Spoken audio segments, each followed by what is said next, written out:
She stood before me, 8 feet tall, covered in silvery armor that shimmered under the twin suns of Thae'rian 4. Her eyes, glowing like molten amber, stared down at me with a mix of suspicion and exhaustion. She was a warrior, a commander, and a legend among her people, the Thae'rians. And she was wounded. I had found her lying in the wreckage of a fallen cruiser after a brutal sky battle. She had a gash across her side, blood the color of lilacs staining the ground. Despite her injury, she had a blade in her hand, pointed at me, her voice weak but commanding. "Touch me, and I'll slit your throat, human." I raised both hands, palms open. "I'm not here to harm you. I'm a medic. You need help." She didn't lower her blade, but her knees buckled. I caught her before she fell. For 3 days, I treated her in the ruins of an old Thae'rian outpost. She barely spoke, only groaning when I changed her bandages. Her body healed quickly, faster than any human could, but her eyes stayed cold, locked in another world, one full of war, loss, and pain. On the 4th day, she finally spoke. "Why are you helping me?" "Because you need it." She scoffed. "You should fear me. I've killed hundreds of your kind." I didn't argue. "Maybe. But right now, you're just someone who's hurting. And I help the hurt." Her expression didn't change, but her eyes flickered, like she wasn't sure how to handle kindness.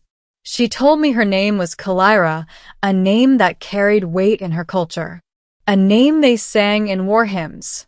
She had led the Thae'rian charge on planet Thae'rian, stood against entire human battalions, and survived. But now she was just here, with me, quiet. One night, while checking her wounds, I noticed her fingers trembling. I thought it was pain. "It's not the injury," she said flatly, catching my glance. "It's the silence. I'm not used to it." I looked at her. "Do you want to talk?" "No," she snapped. Then softer. "I don't remember how." Over the next few days, she began to open up in tiny pieces. She told me about her brother, who died in a raid, about the time she was left behind on a barren moon for 12 days, how she clawed her way out of an avalanche using only her teeth and one working arm. She didn't say it for sympathy. She didn't expect comfort. She was just letting it out, like a dam cracking. Then one morning, as we watched the sun rise, 2 blazing orbs rising over a purple sky, she whispered, almost to herself, "Do you think I'm a monster?" I turned to her. "No." She scoffed. "You should. I've done monstrous things. You've done what you had to survive. There's a difference." She didn't reply, but I saw her jaw tighten, like my words hit a place she didn't want touched. Later that day, I found her outside the shelter, staring into the horizon. The wind carried a low hum, almost like a distant choir. I approached slowly. "You all right?" She nodded, then asked, "Do you think bravery matters?" I was confused. "Of course." She looked down at her hands, once stained with blood.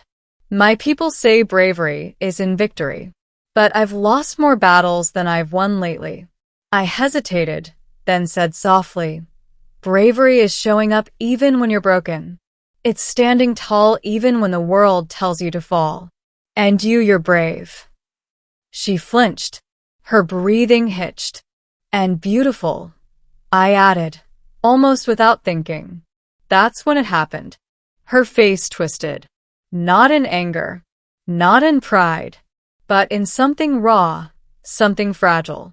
Her eyes filled instantly, and the first tear slid down her pale cheek, catching the sunlight like a falling star. She turned away sharply. Her voice cracked. "Don't say that." "Why not?" "Because it hurts," she whispered. "No one's ever called me that. Not since I was a child. Not since before the training. Before the war." More tears came, and she fell to her knees, clutching her chest like she'd been stabbed, but the wound was in her soul. "I forgot I was a person," she sobbed. "I forgot."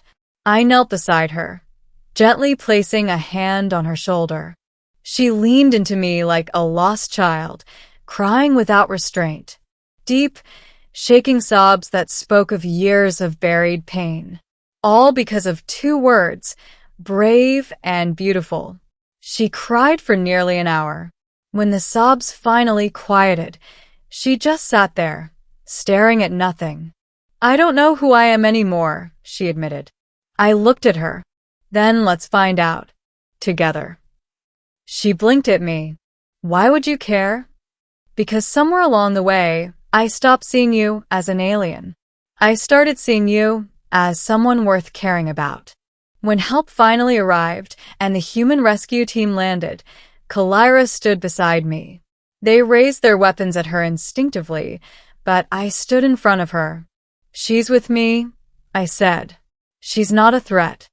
The commander hesitated. "She's Thae'rian. She's also a survivor. And she saved me just 2 nights ago when raiders came through. So, unless you're here to shoot the one who saved a human life, I suggest we lower the weapons."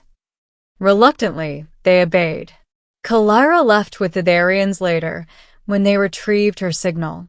Before leaving, she turned to me. "Thank you for reminding me who I was before the war. For showing me who I can be after it."